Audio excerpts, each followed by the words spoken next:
In this session, we will discuss a very important protozoan disease, that is amoebiasis. So, class 12th CBSE as well as for the NEET point of view, from the chapter Human Health and Disease, there are two protozoan diseases. The first one is malaria, वो मैं already discuss कर चुका हूँ, link description box में available है. And after malaria, the second most important protozoan disease is amoebiasis. So, amoebiasis, it is caused by ant amoeba histolytica. So, caused by ant amoeba histolytica. तो ये जो protozoa है एंट amoeba histolytica, इसे intestinal parasite भी बोलते हैं. तो ये अंडरस्टूड है कि जो होस्ट है वो इंटेस्टाइन है. ओके, तो it is also known as intestinal parasite. तो चलिए पहले समझते हैं कि ये डिजीज कैसे ये प्रोटोजोआ कैसे एंटर करता है ह्यूमन बॉडी में, कैसे ये अफेक्ट करता है और सिम्टम्स क्या होंगे इस डिजीज के. तो इस डिजीज के स्प्रेड होने के 3 ऑप्शन हैं. द फर्स्ट वन, तो मैं यहां मेंशन कर रहा हूं मोड ऑफ स्प्रेड. तो मोड ऑफ स्प्रेड मैं भी आपको समझाऊंगा, ये बहुत इंटरेस्टिंग है. तो mode of spread, the first one by the cyst of infected person. Okay, cyst of infected person. Now, what is cyst? Cyst is the non-motile form or it is the infectious form of ant amoeba histolytica. ठीक है, ये आपको याद रखना है. cyst is non-motile और infectious form. तो यही spread होगा from the infected to the healthy person. पहली चीज, तो ये cyst non motile infectious form तो है, बट ये स्प्रेड होगा कैसे? तो it is very simple, through food and water. So food and water contaminated with the cyst. Okay, अब ये सारी चीजें हम लोग डिस्कस करेंगे बहुत इजी वे में, बट उससे पहले मैं कुछ पॉइंट्स आपको बता रहा हूं क्योंकि ये पॉइंट्स बहुत इंपॉर्टेंट है to understand. So food and water contaminated with cyst. Cyst क्या है? Non motile. अब यहां पे एक क्वेश्चन अराइज होता है, इफ द पैथोजन और if the parasite is non motile, तो वो फूड एंड वाटर तक पहुंचेगा कैसे? Very simple, it requires a vector. तो इसमें जो वेक्टर है वो है हाउस फ्लाई. हाउस फ्लाई जब सिस्ट पे बैठता है, सिस्ट कहां पे होगा? सिस्ट होगा in the waste of infected person. Waste मतलब इन द फेसेस और इन द स्टूल.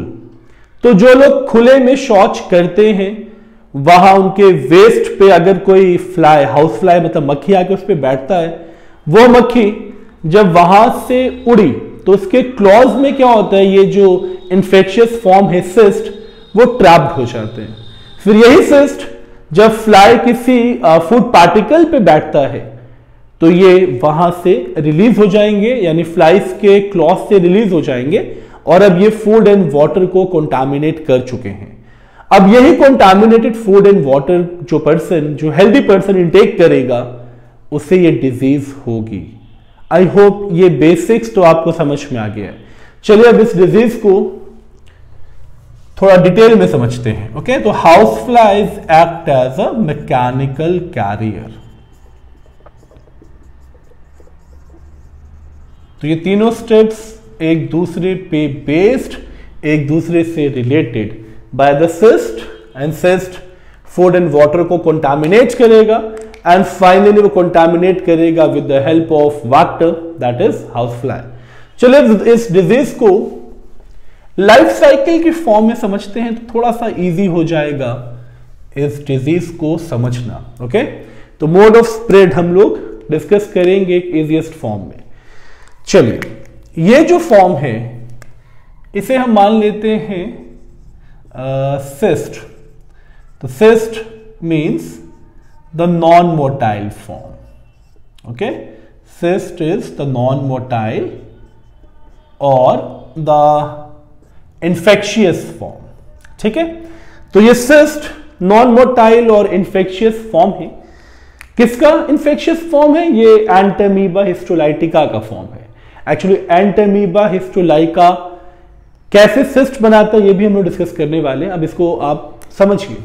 तो इस सिस्ट को एक हाउस फ्लाई, ये हो गया आपका कैरियर हाउस फ्लाई, ये सिस्ट को कैरी करके फूड एंड वाटर को कंटामिनेट कर रहा है। ठीक है, किसी भी एक आप कंपोनेंट को मेंशन कर सकते हैं।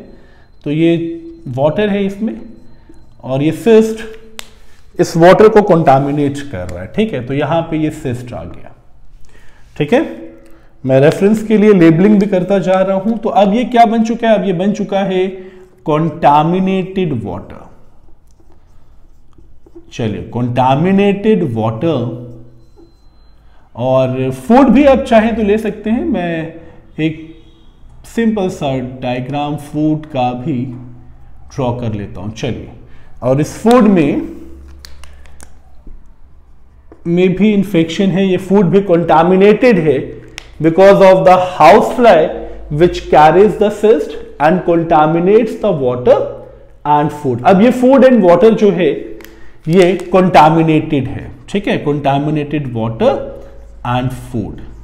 चलिए, अब ये कंटामिनेटेड वाटर एंड फूड अगर ये कोई हेल्दी पर्सन ड्रिंक करता है या ईट करता है, ठीक है, तो हेल्दी पर्सन के लिए हम लोग क्या करेंगे? एक डायग्राम ड्रॉ करके चलेंगे। ओके, चलिए, तो अब ये जो है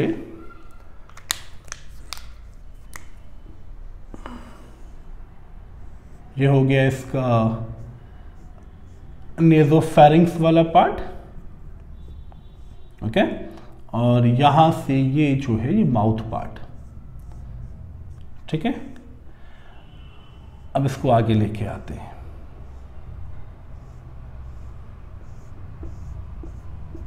चलिए, अब ये कंटामिनेटेड फूड या वाटर, मैं इसको ऐसे शो कर रहा हूं, इसको यहां से हम लोग यहां शो कर रहे हैं। ठीक है, तो ये फूड या वाटर इस पर्सन से कंज्यूम हो रहा है। ठीक है, इसको भी हम लोग आगे कवर कर रहे हैं। ठीक, तो अब ये जो इन्फेक्टेड फॉर्म है सिस्ट, वो माउथ में एंटर कर चुका है बाय कंज्यूमिंग कंटामिनेटेड फूड और वाटर, कुछ भी। ठीक है, या दोनों अगर कंटामिनेटेड है, आपने इनटेक किया, आपने इसे इंजेस्ट किया, तो अब ये इंजेस्टेड इन द माउथ, तो ये हो गया आपका third step, cyst ingested in mouth. चलिए, अब सिस्ट माउथ में इंजेस्टेड है। अब ये सिस्ट गैस्ट्रो इंटेस्टाइनल ट्रैक्ट को फॉलो करेगा, ये एसोफेगस को क्रॉस करता हुआ। ओके, इसको थोड़ा सा ऐसे कर लेते हैं, इंटेस्टाइनल सॉरी एसोफेगस को क्रॉस करता हुआ ये स्टमक में आ गया। ठीक है, स्टमक में क्या करता है? ये मल्टीप्लिकेशन करेगा। तो स्टमक में जब ये मल्टीप्लिकेशन करेगा तो इसके फॉर्म्स यानी जो इसका काउंट है वो इंक्रीज हो जाएगा।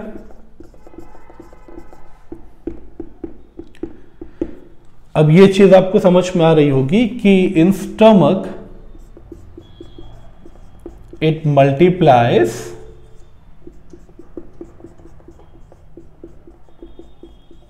ओके, स्टमक में मल्टीप्लाई करेगा और ये डेवलप करेगा ट्रोफोजोइड्स फॉर्म। ठीक है, एंड डेवलप्स ट्रोफोजोइड फॉर्म।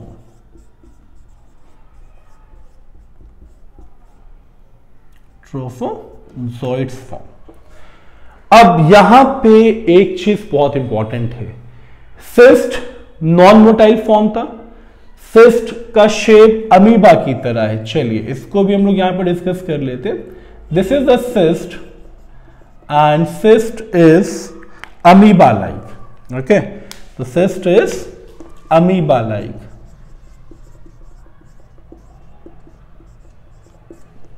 और जो ट्रोफोजॉइट है उसका शेप कुछ इस तरह से। Okay, paramecium like. तो this is the trophozoite form.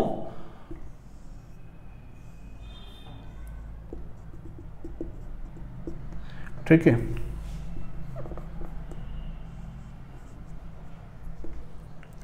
तो ये जो फॉर्म है दिस इज ट्रोफोजॉइट फॉर्म।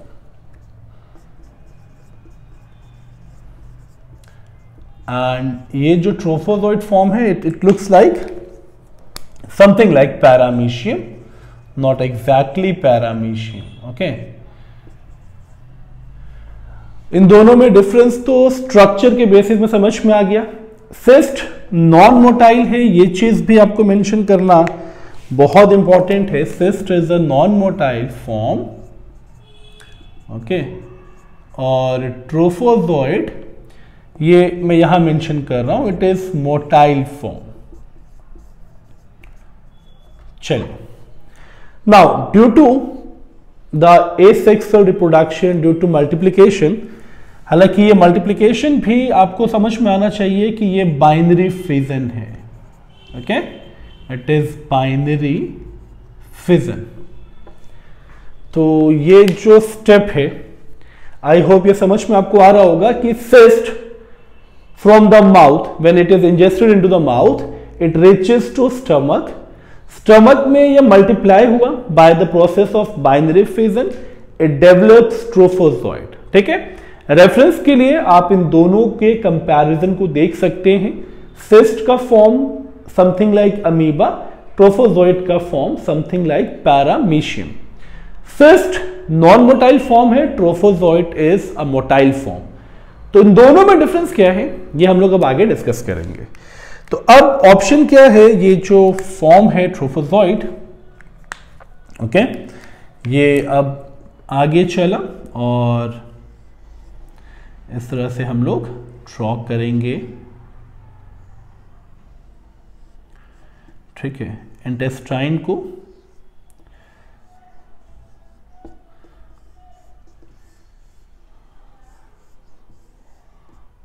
ठीक है। तो अब इसके पास दो ऑप्शंस है, यहां पे ये डिवीजन करके टू फॉर्म्स बनाता है और ये पॉइंट बहुत इंपॉर्टेंट है। एक फॉर्म है इसका non invasive, which is about 90% of Entamoeba histolytica. Okay, 90% forms are non invasive and the invasive form is only 10%.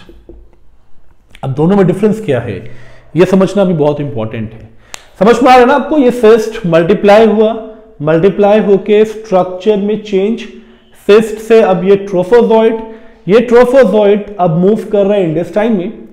Intestine में जाने के बाद एक और मॉडिफिकेशन हो रहा है। मॉडिफिकेशन सिर्फ एक बेसिक चीज का, या तो ये इन्वेजिव होगा या तो ये नॉन इन्वेजिव होगा। इन्वेजिव का मतलब क्या, ये भी आप समझ लीजिए। अगर सपोज ये आपका एपिथेलियम ऑफ इंटेस्टाइन है, ओके, और इंटेस्टाइन के अंदर ये ट्रोफोजॉइड है। ओके, ये ट्रोफोजॉइड है और यहां पे ये जो आप देख रहे हैं दिस इज ब्लड वेसल्स। ठीक है, ये क्या है, ये ब्लड वेसल्स है।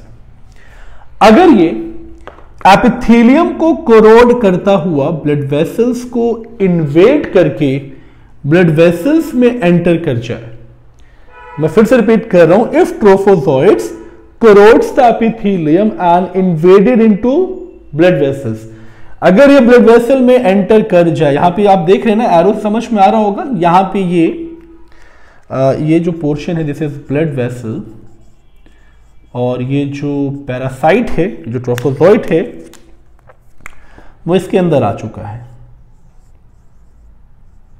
ओके, तो ये जो फॉर्म है ये इन्वेडेड इनटू ब्लड वेसल्स।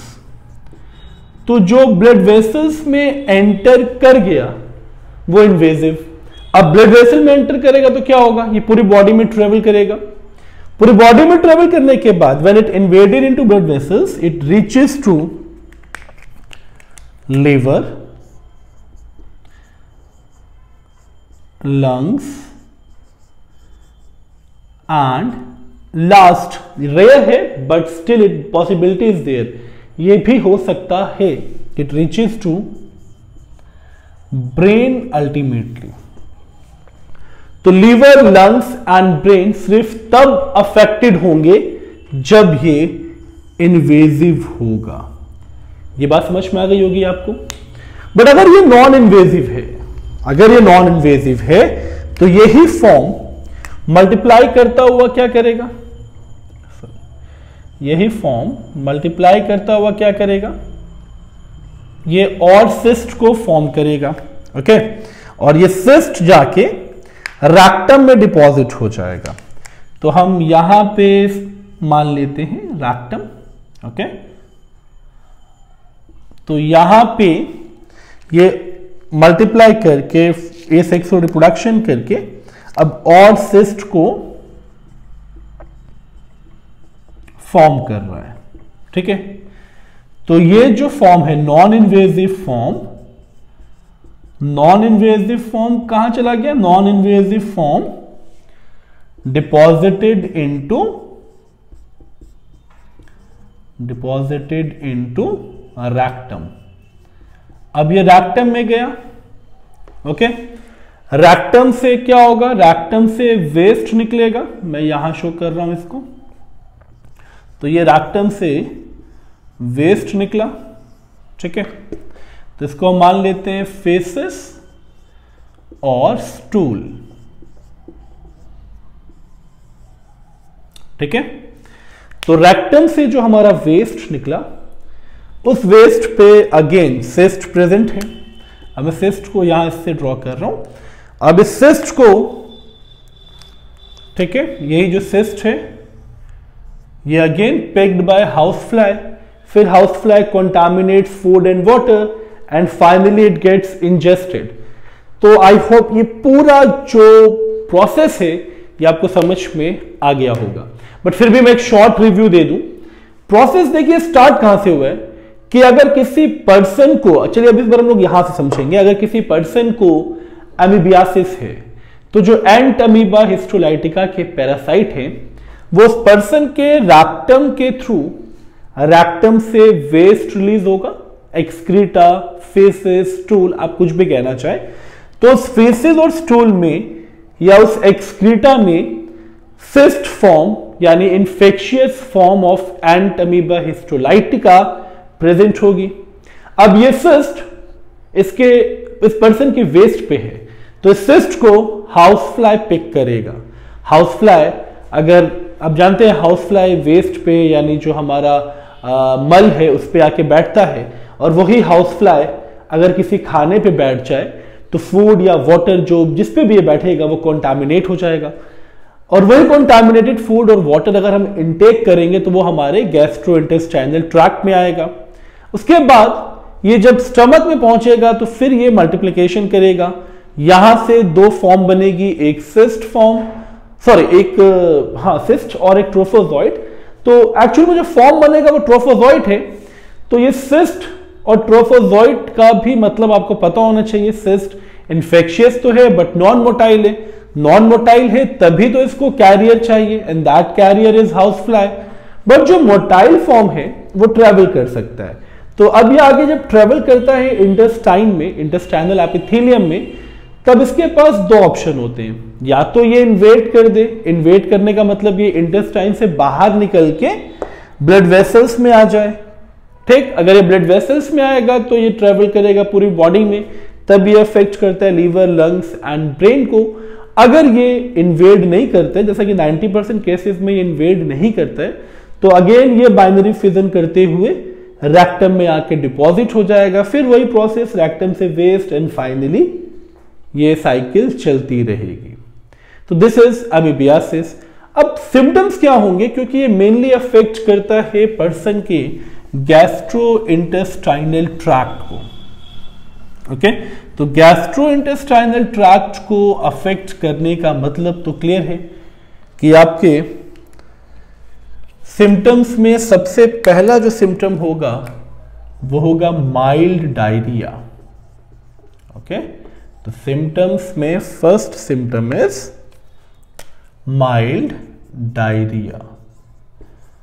तो माइल्ड डायरिया का मतलब तो जानते हैं, फ्रीक्वेंसी ऑफ स्टूल तो बढ़ेगा, लूज मोशन वाली कंडीशन तो होगी, बट इनिशियली वो माइल्ड रहेगा। बट जैसे जैसे ये डिजीज परसिस्ट करेगी बिकॉज ऑफ मल्टीप्लिकेशन, तो mucus as well as blood clot ये वेस्ट में आना स्टार्ट हो जाएगा। Mucus and blood clot take in the faeces और इन द स्टूल, ये भी बनना स्टार्ट हो जाएगा। एंड फाइनली क्रॉनिक डायरिया, ये कंडीशन सबसे ज्यादा परेशान करने वाली कंडीशन है, क्योंकि इस कंडीशन में फ्रीक्वेंसी ऑफ स्टूल बहुत ज्यादा बढ़ जाता है। Around 6 to 8 litres of faeces और stool excreted per day in the case of chronic diarrhoea. तो डिहाइड्रेशन के चांसेस भी बहुत ज्यादा है। ओके, तो सिम्टम्स के बाद अब आती है बारी इसके प्रिवेंशन की। प्रिवेंशन सबसे पहला, सबसे बेटर, जो नॉर्मली हमारी गुड हैबिट में भी इन्वॉल्व होना चाहिए, that is proper washing of fruits and vegetables before consuming. तो proper washing of fruits and vegetables before eating or before consuming. Okay, this is the best preventive measure. Treatment, because it's a protozoan disease, so the best treatment is albendazole, which is mainly responsible for killing the intestinal parasites. Okay, so I hope ये session, ये lecture आपको पसंद आया होगा। अगर ये video आपको समझ में आया है तो वीडियो को अपना प्यार दें, लाइक बटन प्रेस करें, चैनल को सब्सक्राइब करें। जो लोग अब भी चैनल को बिना सब्सक्राइब किए वीडियो देख रहे हैं उनसे मेरी रिक्वेस्ट है कि आप लोग चैनल को सब्सक्राइब करें, ताकि ऐसी वीडियोस लाने के लिए हम लोग बूस्टअप फील करें। Thanks for giving your time.